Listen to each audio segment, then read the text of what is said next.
والسلام على سيد الأنام وعلى آله وصحبه أجمعين. أما بعد، قال الله تعالى: فأما من أوتي كتابه بيمينه فسوف يحاسب حسابا يسيرا وينقلب إلى أهله مسرورا وأما من أوتي كتابه وراء ظهره فسوف يدعو ثبورا ويصلى سعيرا. صدق الله العظيم. Terima kasih kepada pengurusi majelis, tuan-tuan dan puan-puan yang dirahmati Allah Subhanahu wa taala sekalian. Pertama-tama sekali, marilah sama-sama di pagi yang mulia ini kita bersyukur kepada Allah Subhanahu wa taala. Karena Allah Subhanahu wa taala telah memberi taufik inayahnya sehingga kita dapat berjumpa di satu majlis forum. Dan alhamdulillah pada pagi ini kita jemput ahli panel kita yang tuan-tuan puan-puan sekalian dapat mengenali. Tuan-tuan, saya rasa puan-puan ini lebih mengenali mereka berdua ini lebih daripada saya. Jadi saya tak pernah kenalkan Ustaz Zulkarnain itu Ustazah Isbadiah.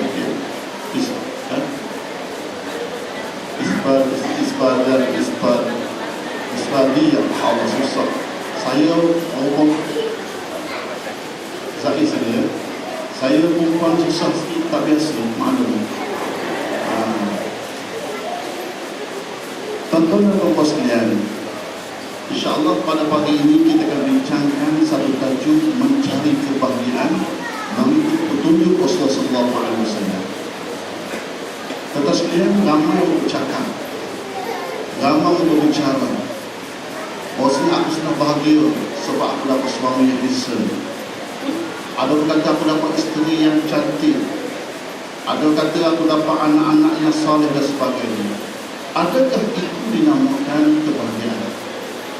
InsyaAllah kita pada pagi ini perkara yang tentang kebahagiaan ini akan dikupas oleh dua ahli panel kita. Mudah-mudahan kita dapat mengetahui apakah sebenarnya kebahagiaan. InsyaAllah soalan pertama saya akan tunjukkan kepada Al-Fadhil Ustaz. Ustaz menjelaskan kepada kami, Ustaz, apakah makna bahagia sebenarnya dan apakah kebahagiaan yang sebenarnya yang dikehendaki oleh Rasulullah SAW dengan arti kita membina hidup kita di dunia.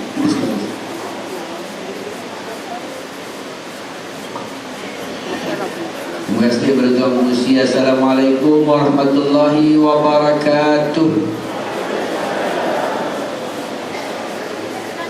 Alhamdulillahilladzi khalaqas samawati wal arda wa ja'ala adh-dhulumati wan nur thumma alladhina kafaru bi rabbihim ya'dilun. Wassalatu wassalamu ala sayyidina Muhammad wa ala alihi wa sahbihi ajma'in. Yang dimuliakan saudara tuan pengurusi forum kita yang berbahagia dari jawatan kuasa daripada masjid dan dari sasar kepimpinannya, dan seterusnya tak dilupakan Ustazah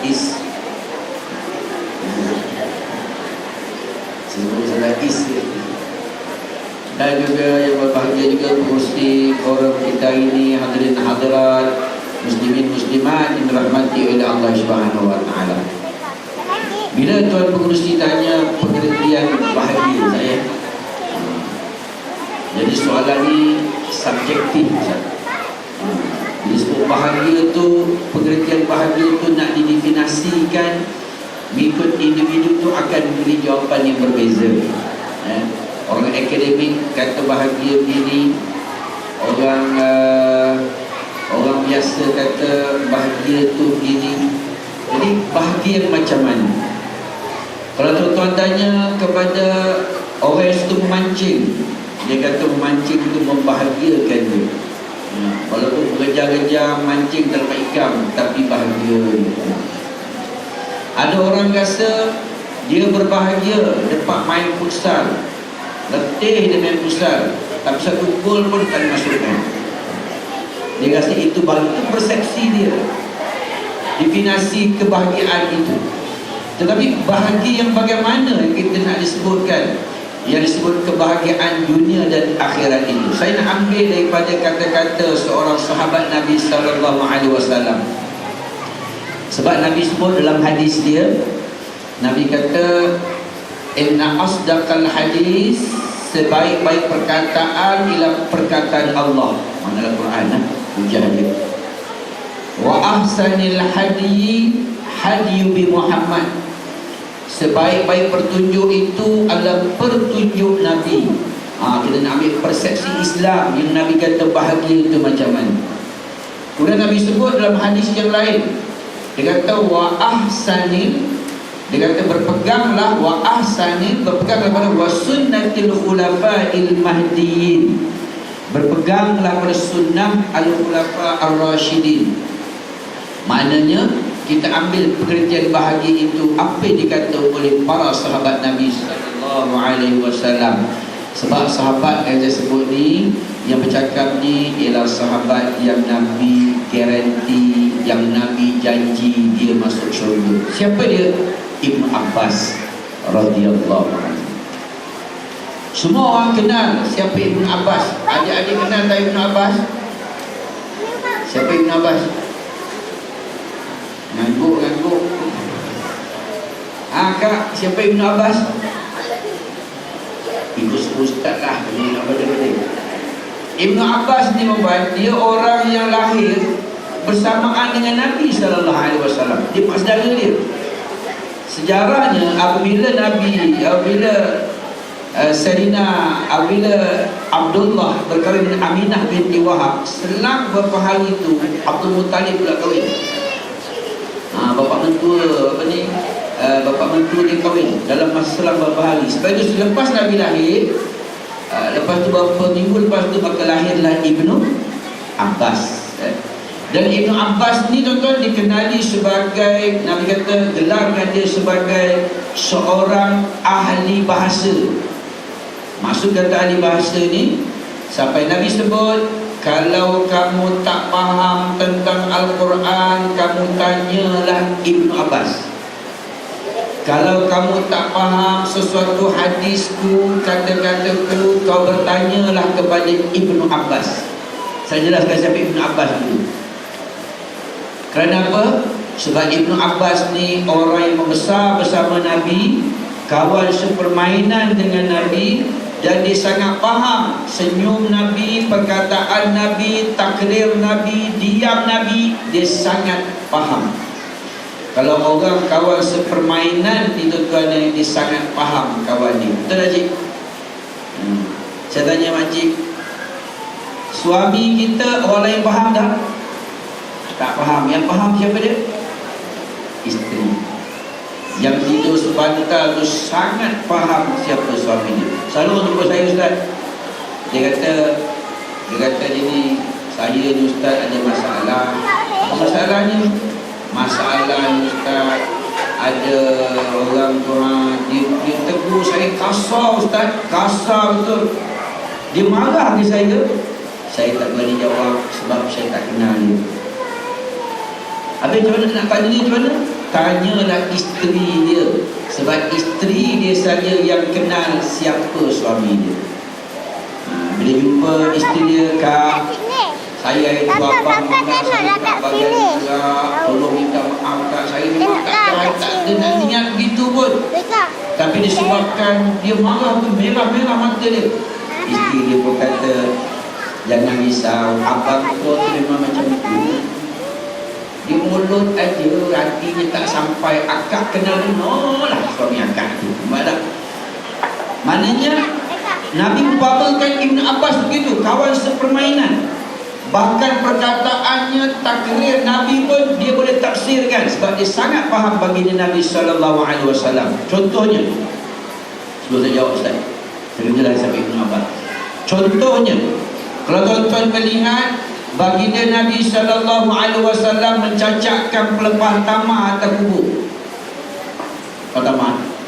Lalu Nabi bersabda, Nabi kata selagi pelepah tamar ini tidak kering, selagi itulah dia akan mengistighfarkan orang dalam kubur. Apa kata Ibnu Abbas? Nak jawapan Ibnu Abbas. Ibnu Abbas kata itu adalah perbuatan khusus untuk Nabi. Perbuatan khusus untuk Nabi. Kerana baginda Nabi boleh memberi syafaat. Bahkan perbuatan Nabi tadi tidak diteruskan oleh Abu Bakar, Umar, Osman dan Ali.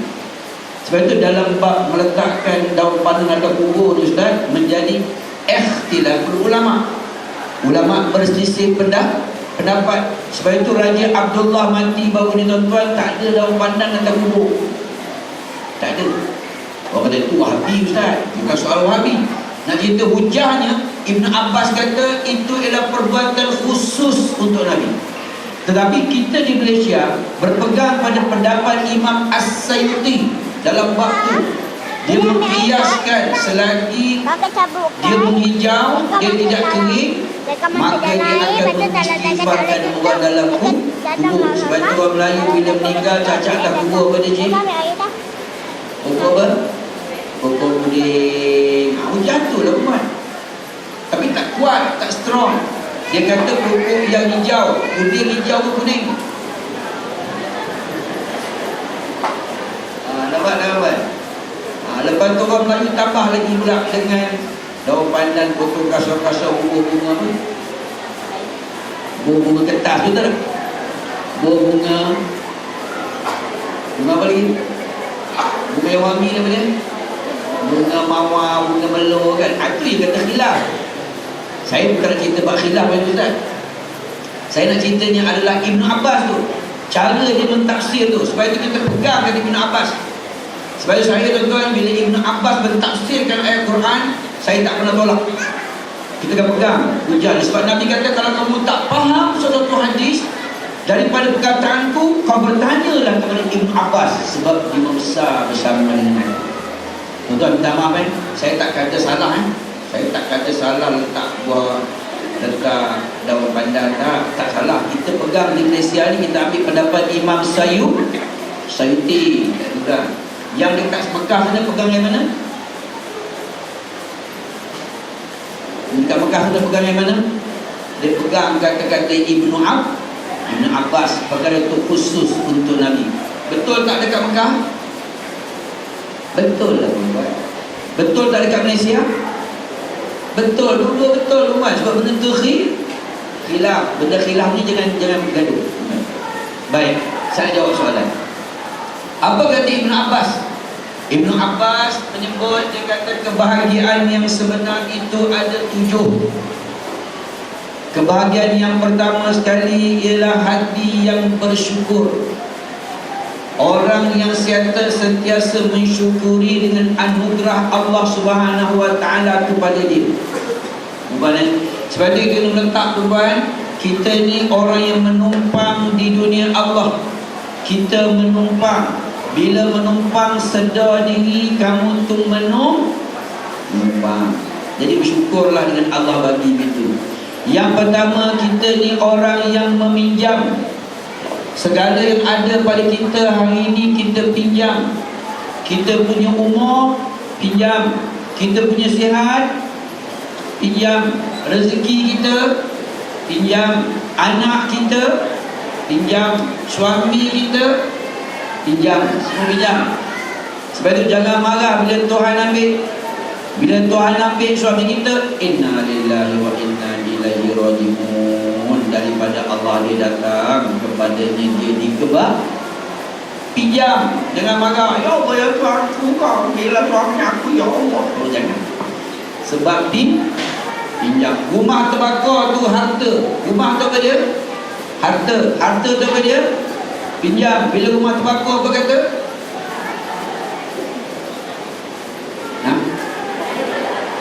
Rumah terbakar, alhamdulillah Allah dah ambil balik. Inna lillahi wa inna ilaihi raji'un. Puan, sebab itu dalam Syekh Abdul Qadir Al-Jalani dia menyebut dalam kitabnya Menjadi Kekasih Allah, dia kata orang yang menolak takdir, qada dan qadar ni hilang iman dia, hilang Islam dia, hilang ikhlasnya, hilang tawakalnya. Sebab segala yang kita ada ni kita pinjam. Oleh itu jadilah orang yang tahu bersyukur. Alhamdulillah lah Ustaz, dapat hidup 50 tahun. Alhamdulillah, bersyukur dapat gawar umur 65. Boleh cik? Ada tak? Cakap senang, nak buat bayang. Ada? Bila suami meninggal, Alhamdulillah 30 tahun Allah bagi pinjam dan nikah. Barawan, sebab ini jadi orang yang bersyukur. Dan apa yang kita ada, kita syukur. Jangan tengok kita hidup lawan. Banyak pula pigmentation. Dulu bintang 27 dapat 48 pula. Jangan Allah. Jadi hamba yang bersyukur. Yang kedua, antakunu zawjatu salihah, dapat isteri yang salihah. Bahagia tuan, suami dapat isteri salihah, sejuk. Isteri dapat suami soleh, sejuk tak hati? Sejuk. Saya tanya ibu, bahagia tak kalau suami jadi imam? Bahagia. Allahu Akbar. Bini kata Allah SWT. Bangga tak? Bangga. Alhamdulillahi Rabbil Alamin. Allahu Akbar. Macam tu Mekah pula. Bahagia tuan. Sebab itu suami-suami, anda jadi imam, jangan baca surah yang sama hari hari. Sampai isteri dah boleh agak, surah boleh nak baca, itu bahaya.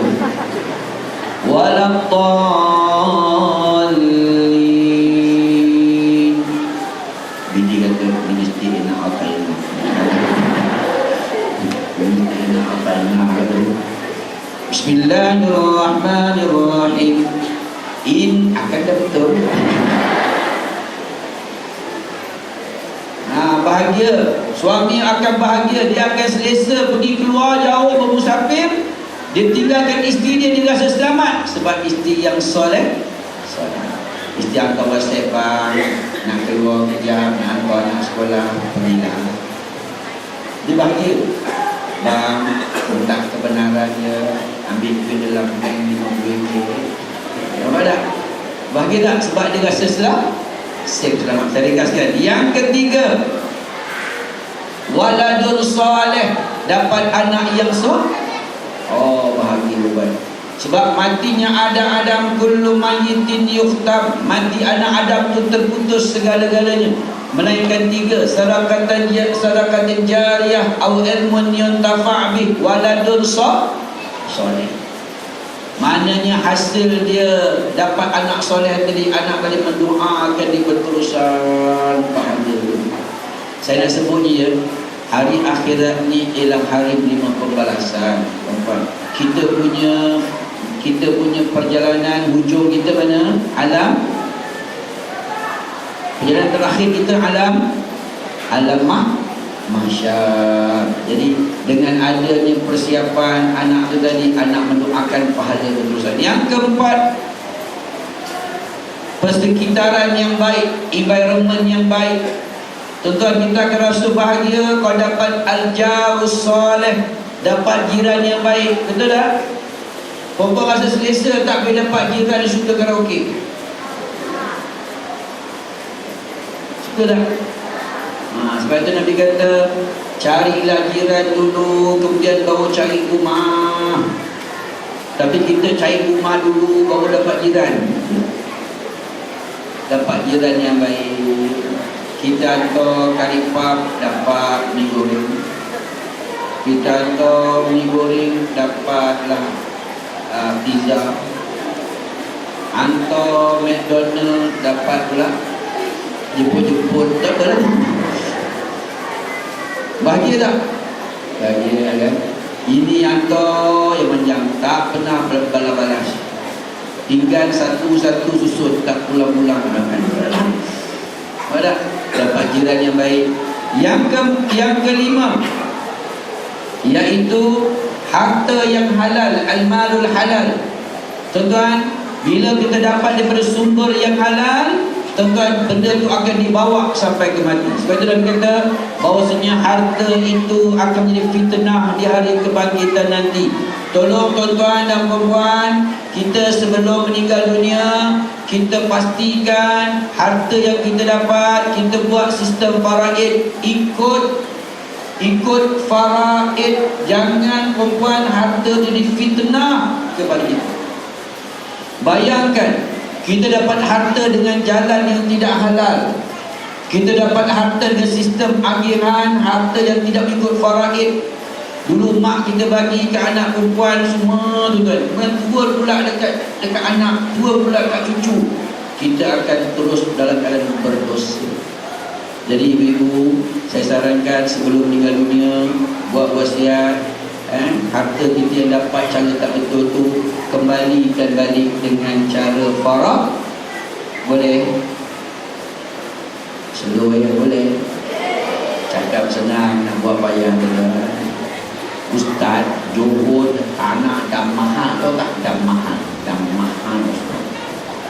Dah 1 juta atau 1 juta. Tak apa perempuan, dekat dunia kita nak duit kan, tapi nak mati nak duit kita. Sebelum mati buat wasiat. Nak bersihkan harta tu. Yang keempat, yang keenam, yang berbahagia kata Ibnu Abbas, iaitu semangat memahami Islam. Bersemangat untuk memahami Islam, bersemangat untuk mencari ilmu, bersemangat untuk belajar, bersemangat untuk memahami agama Allah Subhanahu wa taala. Saya nak tanya ibu-ibu, bersemangat tak belajar tajwid? Semangat tak? Bersemangat tak belajar ilmu ulumul Quran? Semangat. Bersemangat tak belajar ilmu faraid? Pening Ustaz belajar faraid, pening. Nak kena buat kalkulator pula kan. Kita mesti ada semangat untuk memahami agama. Tuan-tuan, especially ni ilmu tauhid. Pastikan tauhid kita tauhid akidah Ahlussunnah wal Jamaah. Hari ini Syiah serang kita, hari ini Wahabi serang kita, hari ini Qadariyah, Jabariyah, Murjiyah serang kita. Jadi bila kita faham agama, kita boleh menangkis ghazwatul fiqh, serangan pemikiran. Sebab apa ni? Anak-anak kita ni, dia punya ilmu di hujung jari. Tahu hujung jari? Tahu hujung jari? Internet. Masing-masing sekolah telefon nampak kecil itu, pakai Samsung. Maklumat di sana. Sebab ghazwah, serangan pemikiran berlaku di jari-jari mereka. So bila kita ada agama, kita faham agama, semangat nak faham agama, kita boleh membetulkan balik ghazwah yang berlaku ini. Dan yang akhir sekali, yang ditunjuk kepada Ibn Abbas, umur yang barakah. Umur yang barakah. Jadi untuk yang pertama cukup setakat itu. Wallahu a'lam. Kita kepada kami, apakah sebenarnya petunjuk dari Rasulullah SAW dalam situasi seperti ini? A'udzubillahi minasyaitonirrajim. Assalamualaikum warahmatullahi wabarakatuh. Alhamdulillahi ahad, Allahus samad, lam yalid wa lam yulad wa lam yakul lahu kufuwan ahad. Wassalatu wassalam ala Rasulillahi wa ala alihi wa mawala. Moderator kita Ustaz Anwar Al-Jabani, pengurusi majlis yang sebentar tadi yang saya tak tahu nama dia, terima kasih pengurusi majlis. Seterusnya panelis yang saya kagumi, Ustaz Zulkarnain Hamzah, dan juga anak-anak yang dikasihi, hadirin hadirat, mari kita sama-sama ucapkan terima kasih kepada pihak penganjur untuk program kita pada hari ini, sambutan Maulidur Rasul 1436 Hijrah di Masjid Intan Abu Bakar. Boleh? Boleh ucap terima kasih? Dia kena ada nada nada dia kena sebut terima kasih. Boleh? Kita try 1, 2, 3. Okey, mari kita sama-sama ucapkan terima kasih kepada seluruh anggota komiti Korea Jawatan Kuasa Masjid Intan Abu Bakar. Bagus. Kita ucapkan terima kasih juga kepada Badan Kebajikan Penduduk. 1,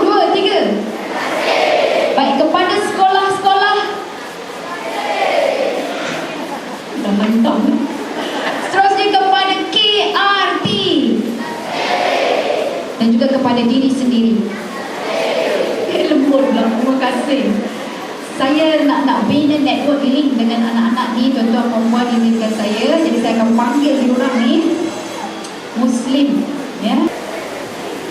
Muslim. Bagusnya, tapi sekarang dia lagi kuat. Masih di mana suara? Try lagi. Muslim.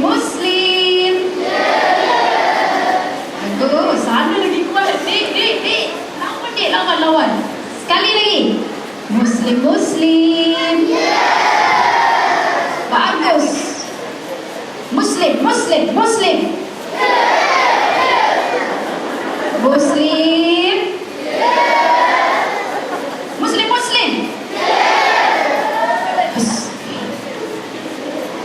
Allah, bagi tepukan pada anak-anak kita dan tuan-tuan, insya-Allah. Baik, bahagia sungguh dia hari ini, ya. Jadi tuan-tuan perempuan, saya sebenarnya terhadap tuan-tuan perempuan rasa sangat kerdil.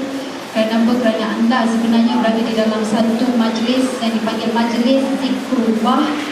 Dan orang-orang yang berada dalam majlis zikrullah ini merupakan orang yang didaungi oleh Allah Subhanahu Wa Taala dengan rahmatnya, dan para malaikat berada di sisi-sisinya, tuan-tuan dan puan-puan. Dan begitu juga kerdilnya saya, bukan kerana apa, kerana sebenarnya anda merupakan insan-insan yang sedang mengimarahkan masjid. Anda adalah tetamu-tetamu Allah Subhanahu Wa Taala, dan datangnya anda ini tidak ada bayaran. Betul ke? Bayar ke tak? Ada, Masya Allah. Tingginya darjat anda di sisi Allah Subhanahu Wa Taala. Baik, ada satu hadis yang saya nak kongsikan. An Abi Sa'id radhiyallahu anhu qala Rasulullah sallallahu alaihi wasallam la yaqudu qaumun yadhkuruna Allah illa hafathumul malaikah wa ghashiyatuhumur rahmah wa nazalat alaihimus sakinah wa dzakarahumullahu fi man indahu. Atau kama qala rawahu Muslim. Hadis ni cuba dengan baik-baik, cuba cari perkataan bahagia. Muslim, cari perkataan bahagia. Dengar makna daripada hadis ni. Abu Hurairah radhiyallahu anhu dan Abu Sa'id berkata bahawa Rasulullah sallallahu alaihi wasallam bersabda, tidaklah sesuatu kaum duduk di dalam satu majlis, dan di dalam majlis itu mereka mengingati Allah Subhanahu Wa Taala, melainkan para malaikat mengelilingi mereka. Tuan-tuan puan-puan, tengok kiri kanan, nampak malaikat tak? Nampak, ya? Ada rasa tak? Ada rasa angin tak? Ada rasa mengantuk tak? Ada je? Kalau ada tu dapat naungan malaikat, rasa sejuk je, aircon je kan, mengantuk. Baik, seterusnya, dan rahmat meliputi mereka, dan kebahagiaan akan turun kepada mereka, dan Allah menyebut mereka di hadapan malaikat yang ada di sisinya. Jumpa tak perkataan bahagia? Muslim, ada dengar tak perkataan bahagia? Ada. Rupa-rupanya duduk dalam majlis ilmu pun disebut sebagai salah satu kebahagiaan yang boleh kita kecapi di dunia ini. Muslimin muslimat yang dikasihi, siapa ada duit hari ini RM10,000 angkat tangan. Ustazah takkan nak cakap dengan dia kalau misalnya, wah ada, bagus dia. Kita menggeliat. Baik, siapa sekarang ni ada duit RM100 dalam poket? Masih je. Siapa ada duit? RM10 dek. RM10. Okey. Siapa nak jual pada RTS bahagia dengan harga RM1 juta? Boleh volunteer? Tunggu Ustazah, I give you those bahagia. Give me that 1 million. Ada siapa yang berani? Ada kan? Maksud dia, kebahagiaan ini terletaknya di mana? Hati. Kebahagiaan ini yang rasa di hati kita. Tadi Ustaz Zul ada sebut dan beberapa perkara yang boleh menyebabkan kita bahagia. Sebab itu, kebahagiaan ini bila kita rasa di hati sahaja, Kita kena betul-betul, sebab bila ikut hati nanti dia akan jadi mati. Betul. Saya ada beberapa orang yang dah berkahwin ni, dia datang, dia jumpa saya, dia kata, Ustazah, saya kahwin ni atas dasar cinta, tapi sekarang ni saya dah tak cinta lagi dengan dia dah. Dia pun tak ada rasa dah dengan saya. Dia apa guna kita hidup bersama juga? Macam mana nak buat lelaki yang banyak? Nak jawab macam mana? Saya jawab senang je. Kehidupan kita ini, yang paling utama bukan kita nak lihat kita cinta dia atau dia cinta kita, tapi kita nak lihat sejauh mana kita berdua berusaha untuk meraih cinta Allah Subhanahu wa Ta'ala. Jadi bukan itu dia punya tumpuan dan matlamat, tapi matlamat kita adalah untuk mendapat redha Allah. Muslim-muslim, nak dapat redha Allah Subhanahu wa Ta'ala. Baik muslimin muslimah yang dikasihi, kita seringkali berdoa, Rabbana atina fid dunya hasanah wa fil akhirati hasanah wa qina adzaban nar. Kita minta daripada Allah Subhanahu wa Ta'ala supaya kita sentiasa bahagia di dunia dan di akhirat. Tapi sekali lagi, tengok bahagia tu dia punya definisi macam mana. Sebab kalau ikut diri sendiri memang confirm tak bahagia. Definisi tadi Ustaz Zul dah bagi dah.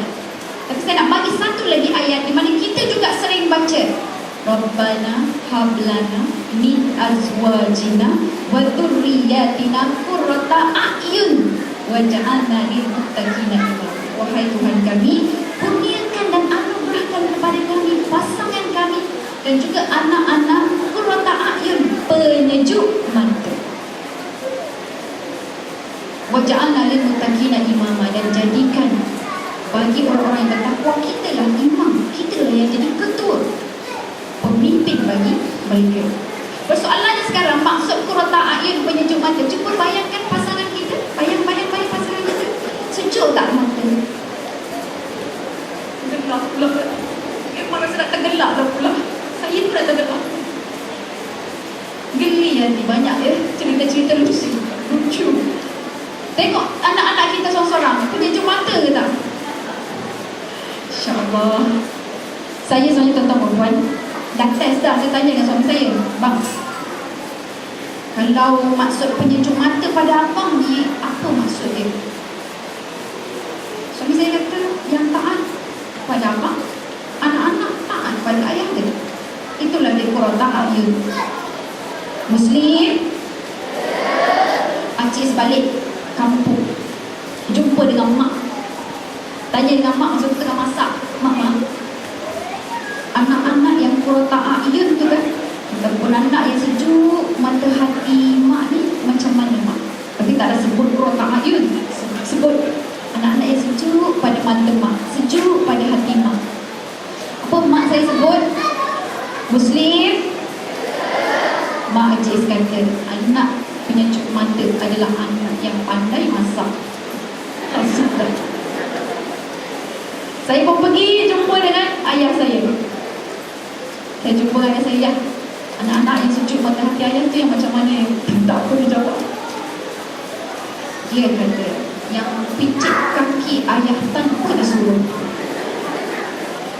Rupa-rupanya kebahagiaan ini menurut setiap manusia dia berbeza. Sebab tu Ustaz Zul tadi sebut apa? Bahagia ini subjektif. Tetapi dalam subjektif itu kita kena cari sesuatu yang dimaknakan oleh Allah Subhanahu wa Ta'ala dan juga Rasulullah sallallahu alaihi wasallam. Baik, bahagianya orang apabila dia istimewa, dia menjadi insan istimewa dalam setiap hati kita. Ibu istimewa tak? Mak istimewa ke tidak? Dia ada tempat yang istimewa dalam hati kita. Tahu tak macam mana nak jadi insan istimewa di sisi Allah? Inna akramakum indallahi atqakum. Sesungguhnya insan yang paling mulia di sisi Allah yang paling istimewa di sisi Allah, dan itulah kebahagiaan yang kita cari. Atqakum, orang yang paling tinggi nilai takwa dia. Muslim, apa maksud takwa? Ikut Aciz. At-taqwa huwa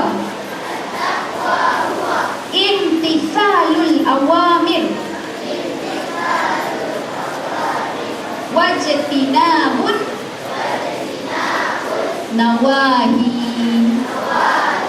Maksud dia, patuh pada arahan Allah, jauhi segala larangan Allah. Itulah dia maksud takwa. Itu yang kita kena kejar supaya kita menjadi insan paling bahagia, paling istimewa di sisi Allah Subhanahu wa Ta'ala. Baik, Aziz nak bagi beberapa tips, iaitu tips ini telah dikongsikan oleh baginda Nabi Muhammad sallallahu alaihi wasallam. Dan kajian dilakukan untuk tempoh 8 tahun, tuan-tuan dan puan-puan, untuk melihat apakah dia punca-punca yang membawa kita bahagia. Muslim, nombor 1. Nombor 1, kajian mendapati rupanya orang yang sentiasa senyum akan mendapat bahagia. Jadi perlu duit? Tak perlu.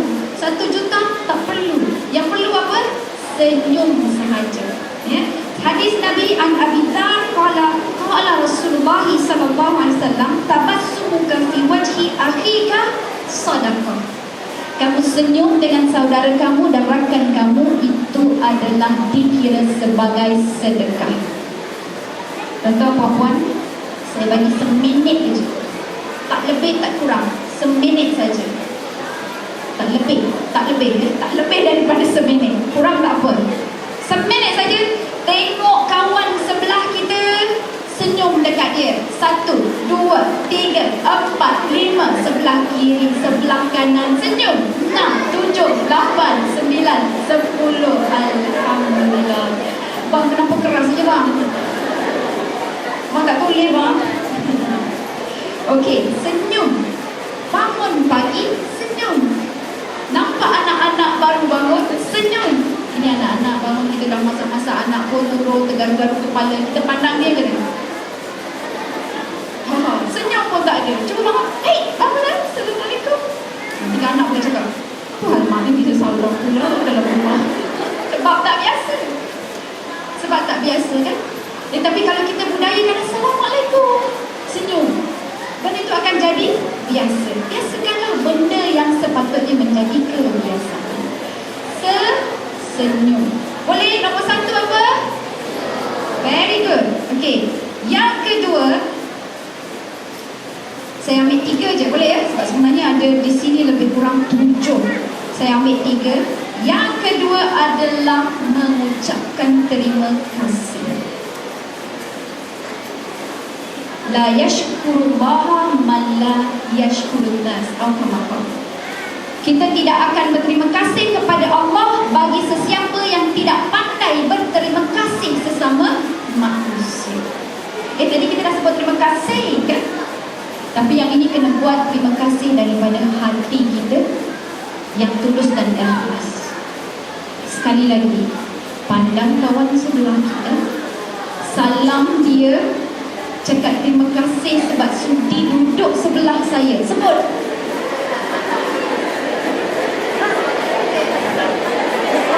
Bang, keras lagi bang. Keras lagi Ustaz. Kena makan nasi Arab lepas ni. Baik tuan-tuan perempuan, saya terus terang saya cakap, keluarga saya tak biasa cakap terima kasih. Sebab kita jenis yang kasar. Keluarga saya keluarga kasar. Tapi saya belajar daripada keluarga suami saya. Mana talian hayat saya panggil dia talian dia suami saya. Dia adik-beradik dia 12 tuan-tuan perempuan. Adik-beradik saya 4, 3 kali ganda daripada dia. Dan bila saya berumah tangga dan pergi rumah mak mertua, duduk kat rumah mak mertua pagi-pagi, bangun pagi gitu, tak pernah dibuat dia. Dan jadi menantu yang baik juga. Cepat-cepat pergi ke dapur. Sebelum tu tak biasa. Pergi ke dapur, basuh, semua tolonglah buat sarapan pagi kan. mak mentua saya macam cakap, terima kasih, tolong mak. Terkejut saya. Apa dia kata terima kasih? This is my responsibility lah mak. Dia tahu jawab saya lah, mak. Saya tak perlu terima kasih. Tapi rupa-rupanya culture dan budaya dia mengucap terima kasih. Lain lah. Dia jadi lain.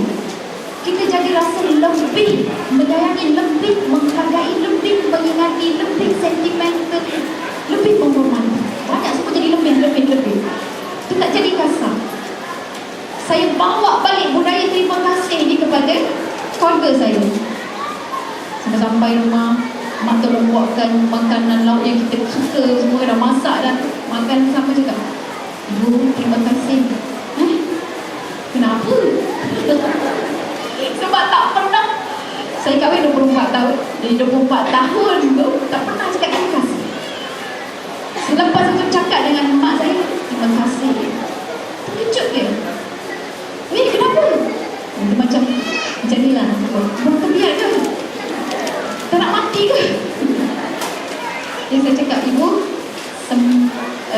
orang kata tu, sementara saya masih ada peluang untuk mengucapkan terima kasih, biasa saya ucap terima kasih dulu sebelum saya tidak mampu untuk mengucapkan terima kasih sama ada ibu begitu ataupun saya begitu. Menangis mak saya tu. Menangis hanya kerana ucapan terima kasih. Kita cuba tengok. Panggil anak-anak kita. Handphone hilang. Dek, cari dek, handphone mak mana dek? Ya Allah, manalah handphone mak? Kau main game dia. Dia tak ada lah mak, nanti. Rasanya kat bawah kursi tu kok mak. Lepas tertongeng cari handphone mak, ada bawah kursi ni. Bagi kat mak dia. Mak cakap terima kasih. Dia cakap senyap. Cakap terima kasih. Budaya terima kasih perlu diucapkan dan dibuat. Okey, nombor 2 apa? Ucap terima kasih. Yang ketiga, muslimin muslimat yang dikasihi, orang muslim kena kaya, tetapi letak kekayaan di tangan, bukan di hati. Kita nak kaya sebab kena bayar zakat. Kita nak bayar zakat sikit ke nak bayar zakat banyak? Mestilah banyak sebab nak tolong lagi ramai orang. Sebab itu kena ada strategi untuk mengukuhkan kewangan dan ekonomi kita. Tetapi bukan kita jadi hamba duit yang kena jadi hamba kita. Untuk itu, demi mendapatkan kebahagiaan, letak duit di tangan, bukan di hati. Untuk perempuan, saya kira ini merupakan pusingan pertama. Terima kasih kerana mendengar. Muslim-muslim, jumpa lagi. Di sini apakah soalan-soalan tersebut sebagai ketua bagi keluarga ini, apakah sesuatu perkara yang boleh menyebabkan keluarga ini menjadi bahagia di dunia dan di akhirat?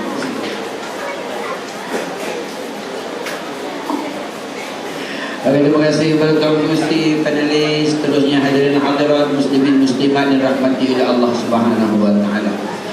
Tuan-tuan, saya nak tanya Gusti ni apa mana ni? Oh, praktek. Patut punya Kelantan tu kan. Tapi tak apa.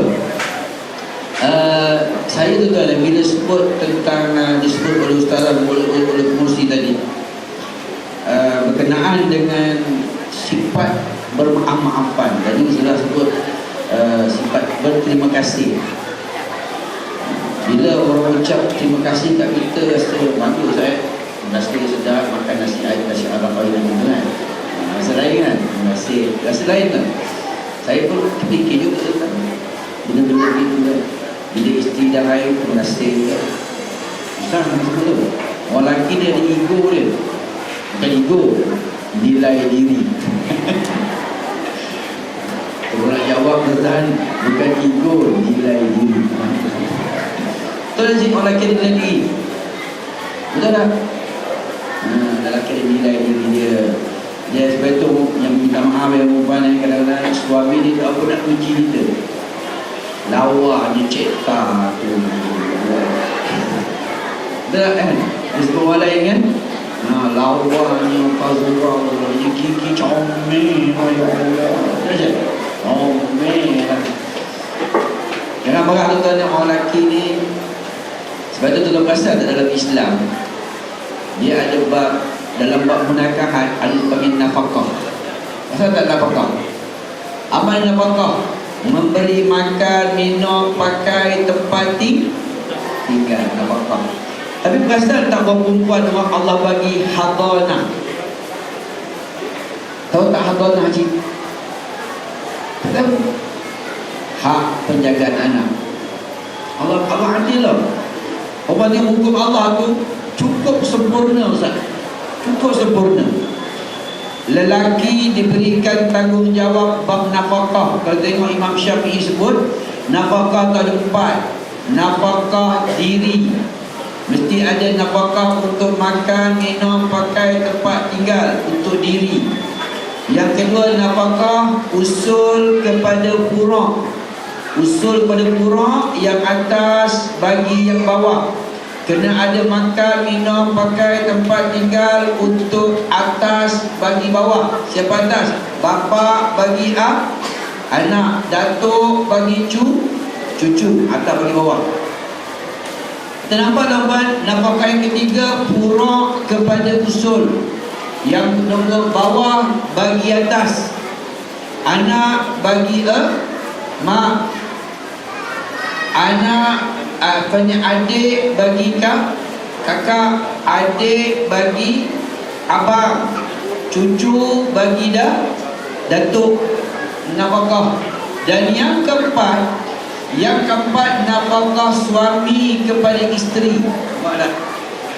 Perasan tak perempuan? Apabila seorang suami yang menceraikan isteri dia, maka dalam tempoh iddah 3 kali suci, suami kena bagi nafkah.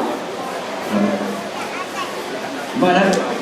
Dalam masa iddah, dah cerai dah tu. Bila berlakunya perceraian, waktu itu suami kena bagi nafkah. Apa dia? Makan, minum, pakai, tempat tinggal dalam masa tempoh 3 kali suci. Tersebut hukum. Sebab itu dalam Imam Asy-Syafi'i menyebut, hendaklah mengikut kepada kemampuan suami, iffah. Kalaulah saya tanya di Taman Seri Pulai ni, kalau duit 1,000 cukup tak? Seorang cukup tak? Dengan sewa rumah, dengan apa cukup tak? Cukup kan? Maknanya ikut keadaan, situasi. Saya dah tanya ibu dekat sini, sekali makan nasi dengan kuah dengan air RM1. Dekat sini RM1. Kena bagi tempat berapa? 6 satu hari makan berapa kali? Melampau perempuan je. Dia bergantung pada tak sama perempuan. Ada orang 3, ada orang 2, ada orang sampai pagi tidak. Ikut masing-masing. Kita dengan suami kita dulu macam mana? Kalau saya dengan isteri saya, mesti ada dessert. Kalau berlaku masalah, tak nak bayar dulu. Dessert sekali kita bayar. Dia kena kira semua. Dalam Fiqh Syafi'i sebab begitu perempuan. Sebab itu perempuan ni, kalau berlaku perceraian dalam keluarga, ambil kitab Imam Asy-Syafi'i, bawa dekat peguam syar'i, bahas. Kalau bahas perempuan, memang menyendeng lelaki dia. Tahu menyendeng? Memang tak mampu dia nak bayar. Sebab nafkah dia katalah satu hari dengan 3 kali suci, perempuan kalikan RM10. Kalau satu hari 3 kali makan, katalah RM15, kalikan dengan 90 satu hari berapa? 100 kali RM10 berapa?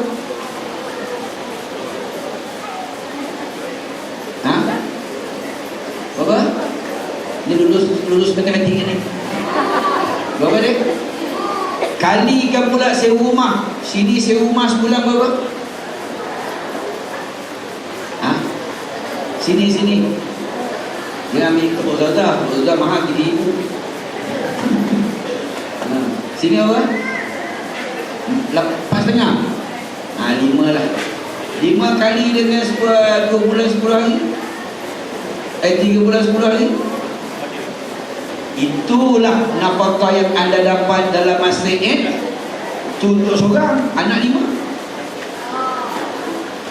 Maknanya tak kurang suami-suami nak cerai isteri, dia simpang pula datang masa bulan ni kena ada sekurang-kurang ada 5,000 pun boleh cerai. Sediakan nafkah ni. Tak, Islam sebut nafkah suami kepada isteri. Dan pesan orang perempuan, dalam masa iddah anda masih hak suami. Tak boleh nak SMS dengan lelaki lain lagi. Tak boleh main WhatsApp pula. I dah solo. Facebook pun sama, Telegram pun sama, Instagram pun sama, Messenger pun sama. Dalam masa iddah kita masih lagi hak sebab suami masih lagi bernafkah. Sebab dalam masa iddah dipanggil waktu bertenang. Bukan waktu bertenang. Boleh tak dalam iddah duduk serumah? Boleh. Kalau tak boleh, duduk. Suami dia beli lain, isteri beli lain. Baru suami tahu Allah. Alamak dah cerai. Dah biasa kan? Dah biasa baju, dah ada kancing, tiba-tiba tak ada, baru dia tahu. Kan? Saya kalau isteri tak ada, melukuh saya bukan. Melukuh. Tak tahu dekat mana hutang baju, kat mana. Kafling tak tahu kat mana. Sebab dia sakit yang tahu. Satu lagi kelebihan orang perempuan ni pada simpan duit. Kita ingat duit kita dah habis, dekat dia banyak lagi. Perempuan tu pernah simpan duit tu. Dekat bawah peti ais ada satu. Betul, dekat kafling celah-celah tu dia pun satu. Bang, abang nak beli apa-apa, abang pergi kat bawah tu dekat kabinet, abang buka belah kanan sekali bang, dekat bawah telap air tu ada RM5. Ada duit tu. Tu tak masuk, dia ambil, dia penting tu siling masa basuh baju. Perempuan memang pandai simpan duit. Kelebihan wanita. Sebab itu kita pergi mana-mana pun bayar post office, yang duit siling banyak orang lelaki ke perempuan? Lelaki tobat lahum tak duit sini. Bayar bil kan, ada 2 sen. Tak apa, kira sekali. Perempuan, ada tidak ada 2 sen saja. Ni kita kena terima hakikat. Perempuan, itu kelebihan dia. Tuhan saya pesan buat dalam masa iddah, tolong perempuan tolong jangan buat hal. Kalau suami berjaya ambil kita punya telefon, jumpa kita WhatsApp, dia boleh mensabitkan kita sebagai nusyus. Bila anda nusyus, anda hilang semua. Sebab hukum saya nak sebut ni, kita di Malaysia ni mazhab kita Imam Syafi'i, dan majoriti mahkamah syar'i kita mazhab Imam Syafi'i. Nampak tak tuan? Sebab tu dalam masa iddah ni kadang-kadang waktu bertenang. Allah sembunyi, tak ada tempat nak gaduh. Nampak tak? Isteri pula, Allah bolehnya ya Allah, selalu dia letih untuk dia lah. Waktu bertenang. Sebab itu dalam masa iddah tu kalau berlaku persetubuhan, maka dikira sebagai nampak tak? Ada orang satu perempuan malu saya, Ustaz, saya tak nak rujuk dengan suami saya. Saya benci tahu tak? Benci. Kan perempuan ni suka ulang-ulang kan? Saya benci, tahu tak? Benci. Perempuan, lelaki tak ada cerita kan? Ada pernah tengok lelaki pergi bilik, tahu saya benci awak, tahu benci. Tak ada lelaki ada. Yang suka juga ulang-ulang ni pun perempuan. Kan? Dia kata, Ustaz, saya benci tau. Saya tengok slipper dia pun saya benci. Tahu? Benci. Okey, kamu dah benci kan? Ya. Anda rujuk lah. Tak nak Ustaz. Duduk macam mana? Sama ke? Duduk serumah lagi Ustaz. Tapi saya benci. Ada bersama? Ada. Berapa kali? 3 kali lah, tak berasa dia lah. Itu dia kira rujuk. perempuan. Dalam Islam nampak indah Islam tu. Bila sebut nafkah, suami. Tapi dalam bab hadanah, dia bagi perempuan. Sama tuan-tuan sebagai contoh. Dalam kitab Imam Asy-Syafi'i menyebut, apabila berlakunya perceraian, anak yang belum akil baligh akan jatuh di sebelah isteri.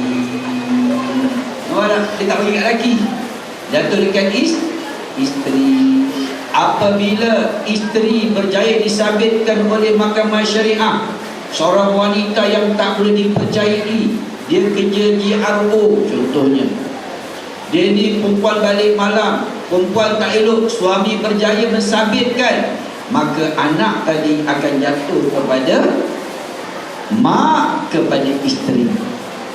Urutannya, tuan, mula-mula isteri, jatuh pula mak kepada isteri. Andai kata suami berjaya mensabitkan, mak juga tak boleh buat contoh tauladan. Mak dia ada buka kedai spa, mak dia ada buka kedai urut-urut, mak dia pun lebih kurang dia juga pakai seluar ketat, mak dia pun lebih kurang untuk gabung pegang kuning di undang semua dia. Maknanya berjaya mensabitkan, maka anak tadi akan jatuh kepada adik-beradik perempuan sebelah isteri. Nampak apa? Ini urutan. Mula-mula isteri, lepas tu mak kepada isteri, lepas tu adik-beradik perempuan sebelah isteri, lepas tu baru suami. Mana nak sampai ke suami tu jauh. Nampak tak Islam letakkan hadanah, bab kasih sayang, mencurah kasih sayang tu hanya diberikan kepada wanita. Lelaki diberikan nafkah.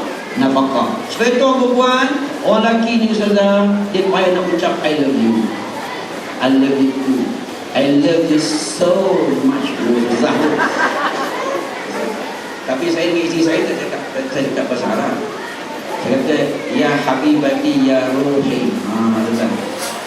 Lepas ni kan kita ke suami kita, suami kita ke isteri, ya habibati ya ruhi.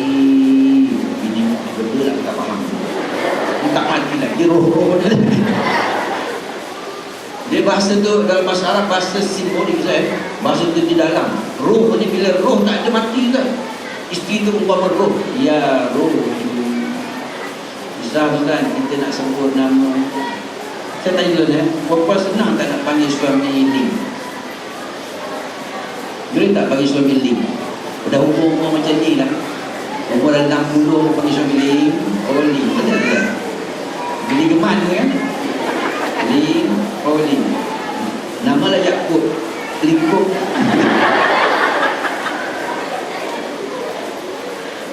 Tuan-tuan yang saya sebutnya, lelaki ni selagi dia memberi nafkah, bermakna dia sah.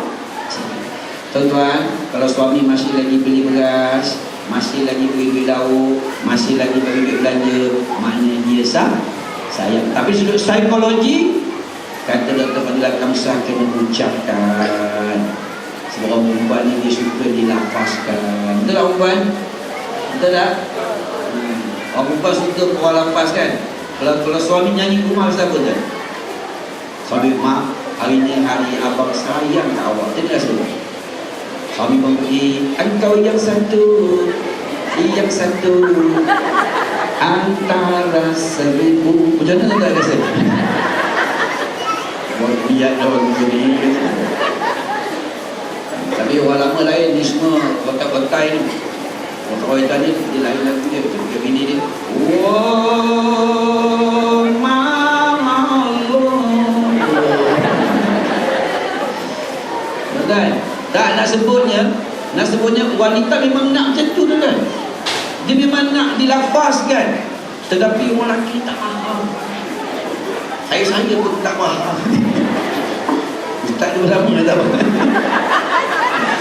Nak sebut bini kan. Satu lagi orang perempuan, saya minta orang perempuan kena faham. Orang lelaki ni buatnya, dia kurang cakap di rumah. Macam mana? Di luar dia jangan cakap. Kan? Kalau dekat luar kan dia lah orang. Kadang-kadang mamak dia lah orang. Sebenarnya tuan-tuan, orang lelaki ni Allah dah bagi kekurangan dia. Sebab kota dia bercakap, ada kota dia. Tak banyak kota lagi cakap ni, tak banyak. Dia dah bercakap dekat surau, dia dah bercakap dekat kedai mamak, dah bercakap kat pusat, sampai rumah dah habis. Itu dia. Bini pula memang kota dia banyak. Bini punya, bang, dah makan? Dah. Satu kata ni, dah. Bini geram. Makan apa? Oh. Makan nasi. Makan dah habis. Tanya lagi, kat mana? Oh. Kedai mamak. Kedai mamak ni. Abang makan nasi tadi, nasi apa? Astagfirullah. Perempuan kan? Itu perempuan. Nasi apa? Nasi goreng. Minyak kan dah habis. Dia tanya lagi, telur makan ke bawah tak ada? Itu sifat. Kalau perempuan memang gitu. Lelaki dah. Tuan-tuan sebetul, lelaki ni dia suka stop. Tapi perempuan salah faham. Dia ingat suami tak, tidak benar. Sebab lelaki itu dia pemberi nafkah. Jangan risau. Sebab itu orang lelaki pula, jangan nak beletih sangat, jangan nak marah perempuan beletih. Memang Allah dah anugerah wanita tu kerja dia beletih. Kita baca sejarah Sayyidina Umar. Umar pun beletih. Sayyidina Umar yang kata cabut pedang pun mati orang, bini letih dia. Nah, jadi memang sifat wanita tu memang suka beletih. Sebab wanita ni dia suka cakap. Satu lagi, ulang kan, cakap ulang. Bang, sekarang pergi kedai beli belacan ikan bilis. Itu pun mesti kata, bang, belacan ikan bilis. Kita, bang, jangan lupa tu ikan bilis dengan belacan, bang, lupa. Ulang-ulang kan. Orang lelaki ni dia tak suka benda yang sama diulang-ulang. Sebab apa? Nak bodoh sangat ke aku. Tapi perempuan memang ada prinsip dia. Dia suka cakap ulang sebab dia takut lupa. Lelaki tuan-tuan, sebab otak dia punya hadis dia besar. Tahu hadis? Cik tahu tak hadis? Komputer ni tempat simpanan maklumat dia besar. Dia bukan 1 gig, bukan 1 tiara, 50 tiara dia boleh simpan. Wanita hadis dia kecil. Tempat simpan maklumat dia sikit. Bila tempat dia sikit perempuan tu dia suka ulang-ulang sebab takut lupa. Lelaki tu tuan masuklah install banyak mana pun dia tak hilang. Cuma dia lupa kat pada file. Allah masuk kat mana Allah. Tapi dia boleh simpan. Perempuan tak, sebab itu perempuan dia cakap ulang-ulang. Lepas tu dia ada hujung, ya tak sangka, ya Allah. Contoh kata kan, Muslimin, ya, ada perempuan. Lelaki tidak. Tapi tak apa, dia sudah motivasinya. Tapi itu sifat. Sebab itu orang lelaki tak ada bercakap, dia bila bercakap dia ada apa ni, muncul-muncul ada. Saya benci tau. Lelaki tak ada. Sebab itu wanita. Sebab itu Allah jadikan ahsani takwim. Adam tu sebaik-baik kejadian. Adam sebaik-baik kejadian. Dan Adam tidak sempurna lagi bila penciptaan Hawa. Tuan-tuan, saya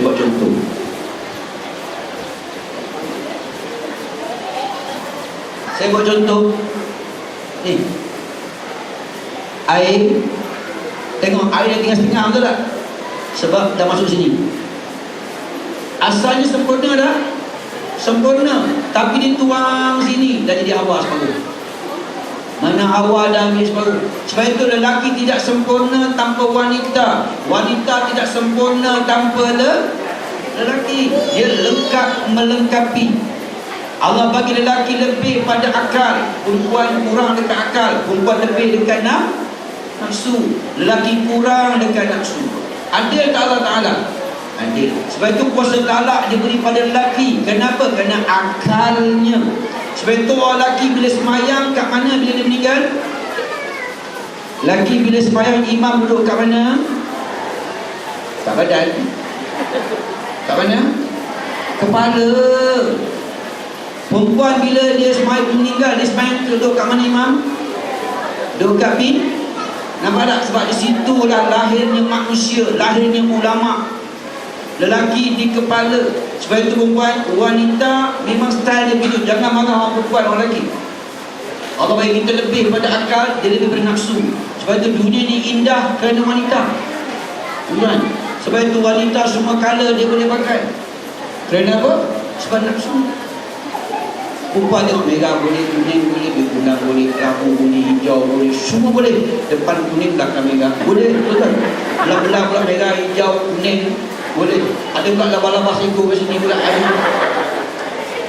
Terjutai bola pula cek-cek goyang lagi. Wanita dia boleh pakai warna macam-macam. Lelaki tak ada. Saya nak tanya orang lelaki pernah pergi pejabat seluar merah baju kuning? Masuk purple ada? Kalau ada pun SDB jalan seorang.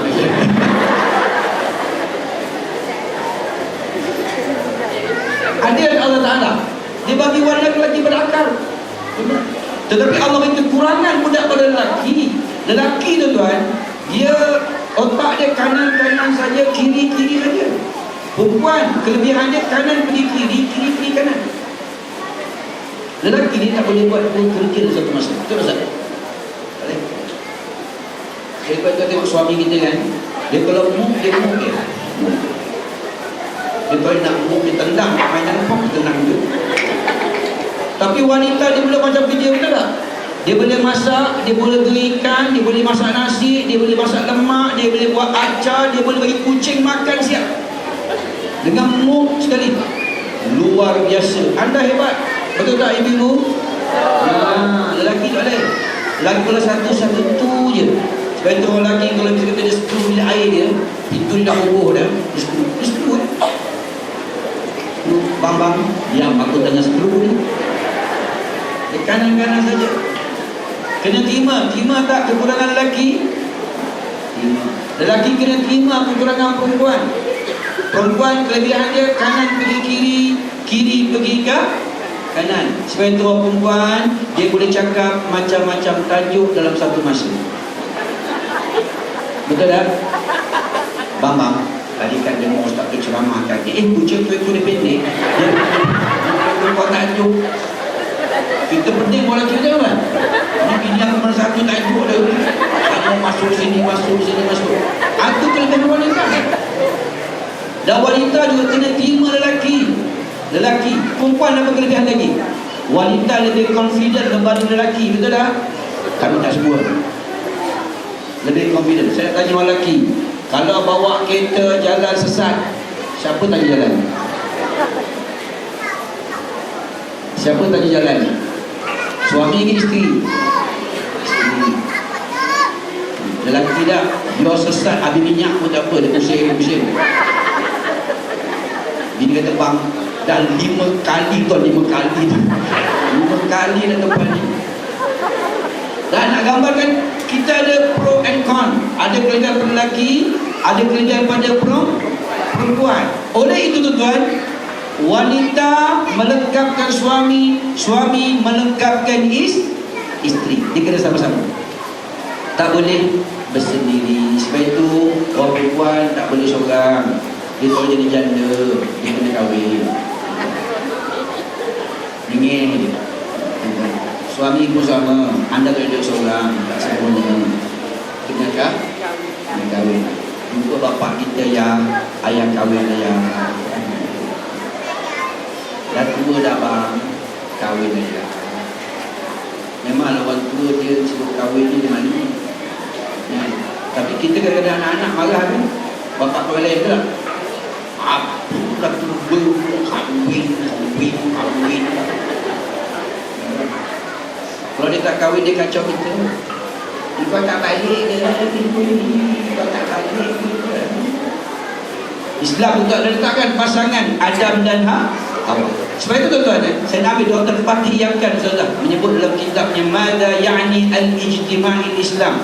Apa arti segmen Islam? Yang pertama dia letak apa dia? Muslimkan akidah. Tidak ada guna anda nama Islam kalau akidah kita tidak menepati akidah Islam. Kita punya akidah apa dia kak?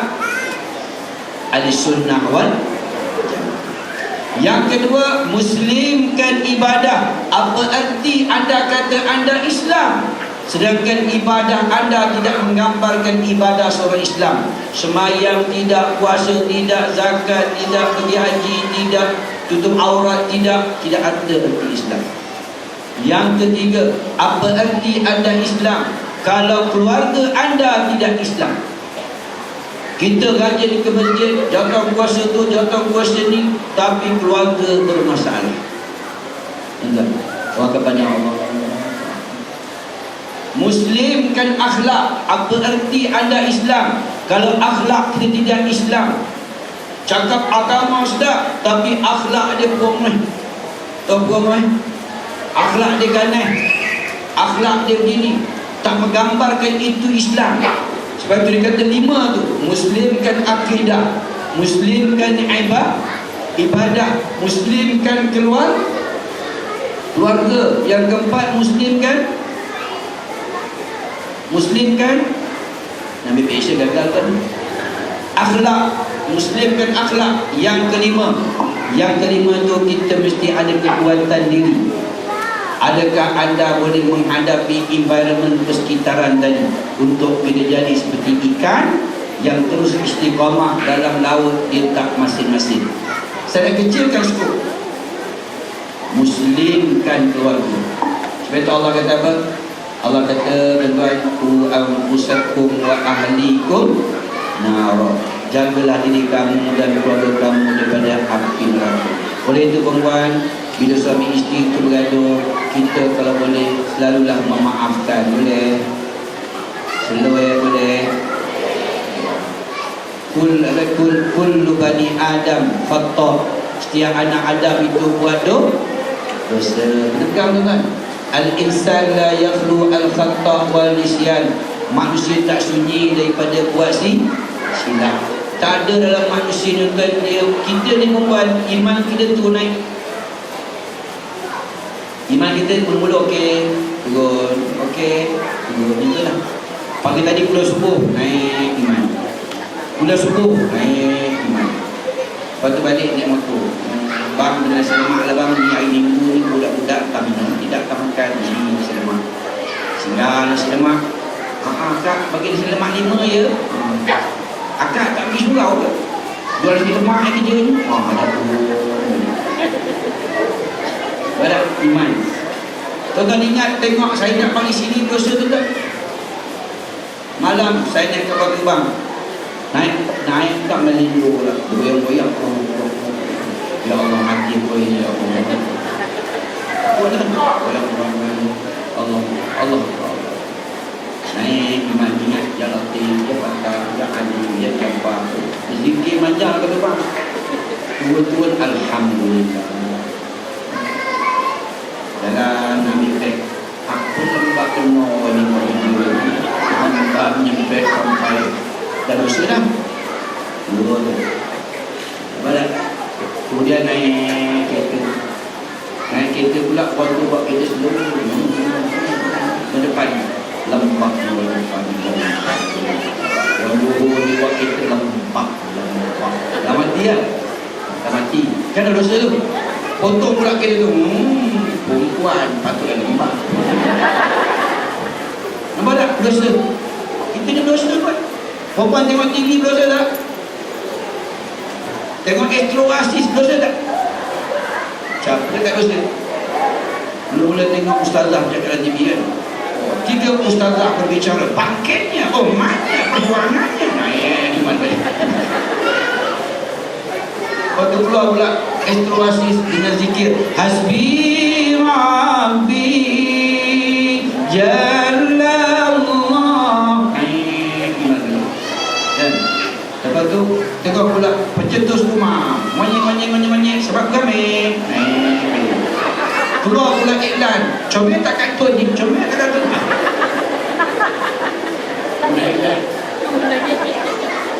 Putih. Memang putih, ada dosa dah kan? Nak ceritanya orang kita ni berdosa. Jadi nak orang yang meminta maaf. Tuan terima ya, kekurangan suami boleh. Balikkan salam dia bang. engkau yang satu. Yang satu. Suami sengit buat biar minyak ni. Baik, okay, akhirnya mudah-mudahan kita melaksanakan syariat. Mana melaksanakan syariat ni?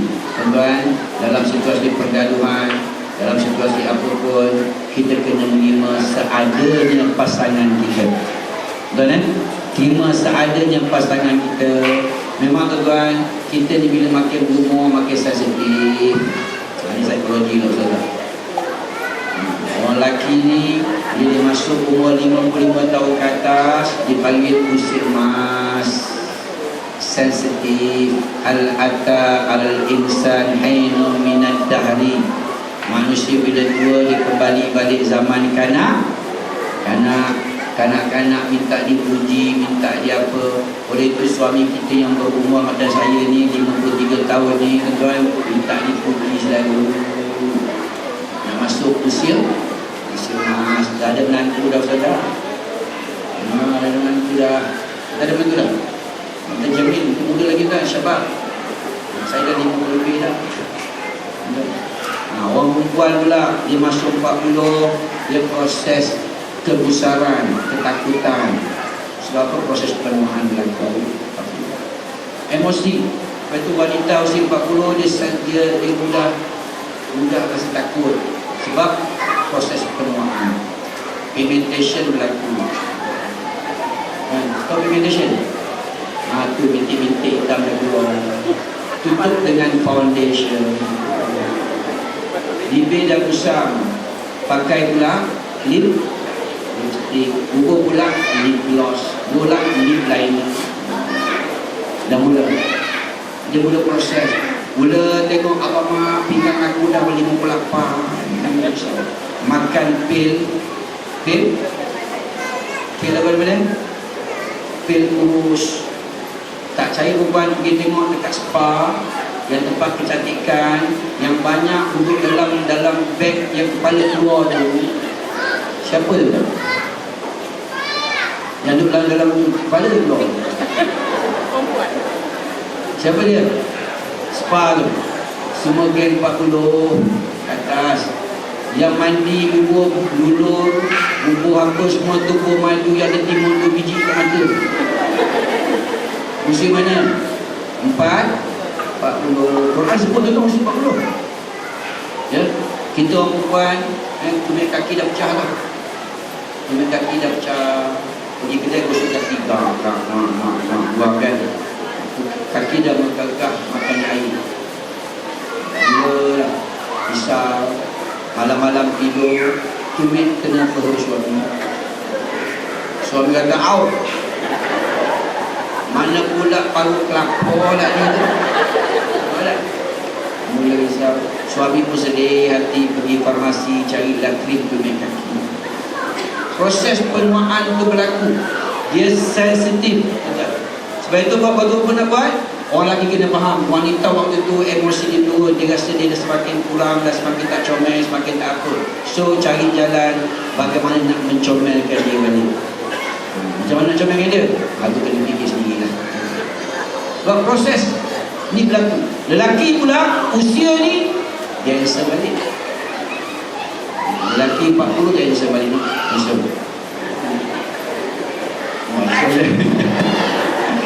Lelaki 40 dia answer balik semua. Perempuan suka lelaki usia 40. Sebab apa? Sebab dia dah ada segala-galanya. Kedai ada 3, kereta ada 3. Nak pasang Allah malamnya. Proses itu lah. Dan perempuan lagi suka lelaki ni, walaupun perempuan dia borai. Kan? Tapi sampai masa kena hati-hati. Saya beritahu tuan lelaki usia 40 ke atas ni dia minta permanjuan. Saya beritahu ini daripada hati saya. Lelaki usia 40 ke atas dia nak bermanja balik. Orang perempuan kena faham, suami usia macam ni kena ganti katil baru, katil moden tu. Dia nak ada pewangi dalam bilik. nak wangian aromaterapi, kan? Dia nak sabun yang ada sabun oren, ada perasa coklat. Dia nak bermanja balik. Tuan-tuan, pergi yang ramai dalam Jabatan Agama buat rush, yang kena tangkap usia mana? Yang pergi berurut-urut usia mana? Yang pergi dangdut, yang pergi di hanyai usia mana? Kembali. Sebab itu tuan, dalam masa yang sama, kalau suami dan isteri faham memahami keperluan suami dan menerima seadanya kelebihan dan kekurangan suami, dan menerima seadanya kekurangan isteri dan kelebihan isteri, insya-Allah akan dapat lahirlah satu keluarga yang bahagia. Wallah. Hamzah, seterusnya saya beritahu kepada kami bagaimana cara kultur Rasulullah SAW untuk menjadikan anak ini anak yang saleh, yang boleh membahagiakan keluarga bapa dan masyarakat semua. Bismillahirrahmanirrahim. Sebut pasal anak-anak ni, kita kena serius sikit. Saya tuan-tuan dan puan telah diberi mandat semasa saya mengajar untuk jaga kolej kediaman pelajar puteri, asrama puteri. 8 tahun saya menjadi pengetua, dan satu kolej tu pelajar umur lebih kurang 18, 16, 20 tahun.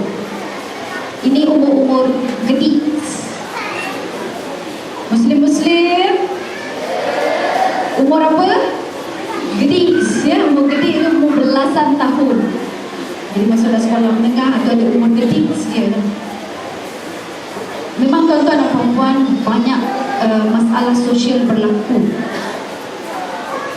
Ada yang bersalin dalam tandas tanpa suami, oleh kerana teknologi best, canggih, ya.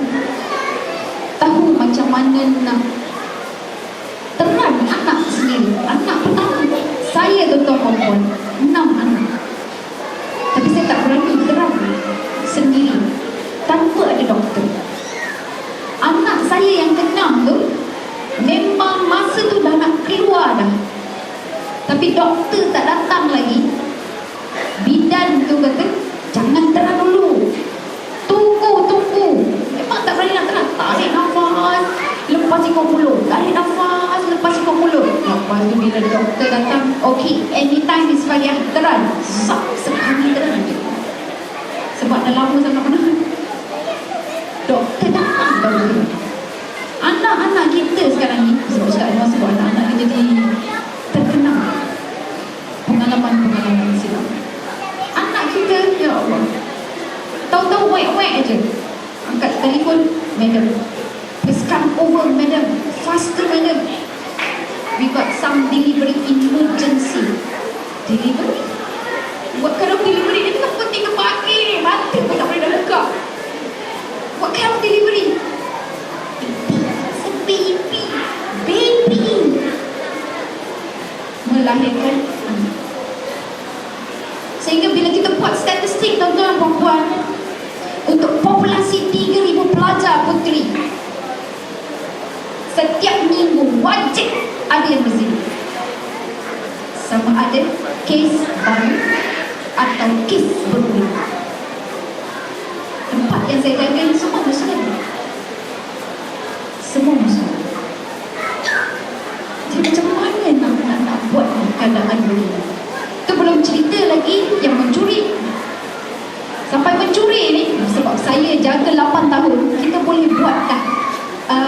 Kita buat ramalan. Okay, semester masuk, bila duit masuk dalam akaun, duit pinjaman, duit beasiswa masuk dalam akaun, itulah masa dia mencuri. Satu lagi masa, bila nak exam. Nah, itu pun akan berlaku kecurian. Sampai boleh buat macam tu dah. Okay, bila macam ni apa kita nak buat? Kita ingatkan, buat announcement, kita tampal notis, suruh jaga barang masing-masing, beasiswa dah nak keluar dah, suruh jaga password. Macam ingatkan macam tu, supaya tak nak berlaku statistik kecurian yang banyak. Dia belum sebut juga meniru dalam exam. Jadi kami banyak dulu berbincang macam mana nak membantu anak-anak ni. tuan-tuan, puan-puan, dia kena kembali balik kepada petunjuk Nabi Muhammad sallallahu alaihi wasallam. Penat buat macam-macam cara, tapi ingatlah petunjuk Nabi itulah yang paling tegak. Kenapa penat buat macam cara? Sebab antara kami punya ikhtiar, kita tak bagi pelajar-pelajar ini keluar setiap hari. Kita tak bagi pelajar keluar setiap hari, seminggu sekali je. Itu pun ramai orang-orang besar telefon. Apa sah you all ni ekstrim sangat ni? Apa sah you all ni nak mengetak-ngetakkan peraturan ni? Kan kita dah ada dah statistik kita dah ada data kita. Biasa orang besar yang telefon waktu tu Tapi selama bodoh je buat je peraturan, tak boleh keluar seminggu sekali je. Daripada setiap hari boleh keluar, kita ketatkan seminggu sekali saja. Semester itu selepas habis semester berlalu, waktu dalam meeting mesyuarat nak cek anak-anak yang kena dismiss. Sebab bila anak-anak ni dia sibuk dengan masalah sosial, memang akademik dia very high correlated, dia akan rendah. Pelajaran menurun, rendah, dia pun disiplin akhlak pun tidak bagus. Akhlak tak bagus, pelajaran pun rendah. Dia tidak ada tanggungjawab. Jadi anak-anak yang kena dismiss sangat ramai, kena tendang semester tu ramai. Tapi selepas kita kuat-kuasakan hanya pelajar-pelajar ni seminggu sekali dia boleh keluar, Masya Allah, masuk dalam meeting room, pegawai-pegawai yang mengurus bahagian pelajar-pelajar yang kena buang ni, dia sebut medal, congratulations to all principal. Sebab pengetua tahniah. Sebab apa? Sebab fail yang tebal dia boleh jadi kurang 1 kali ganda. Kurang. Saya terima tahniah itu, tapi dalam hati saya menangis betul perempuan. Sebab sampai bila kita nak kurung anak-anak? Sampai bila? Jadi apa yang saya lakukan? Saya cek profil anak ini satu persatu. Ini serius ya? Antara passion ataupun kenapa saya buat macam tu, sebab anak saya 4 orang perempuan. Nombor 1 dapat perempuan, nombor 2 dapat perempuan, nombor 3, nombor 4 pun perempuan. Yang 5-6 je lelaki. Jadi saya takut anak-anak saya jadi seperti itu. Sampai kena momok-momok lah, dimomokkan hari pergi nak tidur malam pun tak nyenyak. Terfikir-fikir orang ni duk jaga-jaga orang, simpan rekod dia lagi, buat lapor polis. Polis kenal sebab selalu dah call polis pasal kes-kes dan sebagainya. Sampai beginilah macam tu keadaan. Jadi saya kata, saya takut benda itu menjangkit pada anak-anak. Jadi saya buat profile, check apa yang kurang atau yang sama pada diri anak-anak ini sehingga mereka melakukan jenayah yang sama. Soalnya jenayah zina, jenayah mencuri, jenayah meniru, jenayah berkelahi, menipu dan sebagainya. Jadi mesti ada perangai yang sama yang dikongsi, biarnya kita atasi. Saya buat tuan-tuan dan puan-puan, saya cek background dia, kok sekolah agama ke budak ni ataupun bukan sekolah agama. Pada fikiran saya mungkin tak sekolah agama, tapi rupanya Ustaz, yang sekolah agama lagi licik. Contoh kalau kita tanya, solat subuh tak? Solat. Tanya yang bukan sekolah agama baca doa kunut,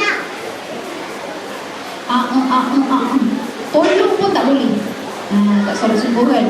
Alah, tak solat subuh, cuma yang lain semua solat. Cover. Tanya yang sekolah agama, apa jawapan dia? Madam, doa kunut tu mazhab lain. Saya tak ikut mazhab Syafi'i, saya ikut mazhab lain. Betul. Doa kunut ni mazhab Syafi'i je. Saya ikut mazhab yang Hambali, Maliki, yang tak baca doa kunut. Itu budak-budak yang belajar agama, dia mempergunakan ilmu dia itu untuk menyelamatkan hukum dia. Tuan-tuan dan puan-puan, ambil kesimpulan sikit sebab dah nak habis dah masa. Lalas saya jumpa 2 perkara yang sama, dan 2 perkara ini rupa-rupanya yang telah ditunjuk oleh Rasulullah SAW.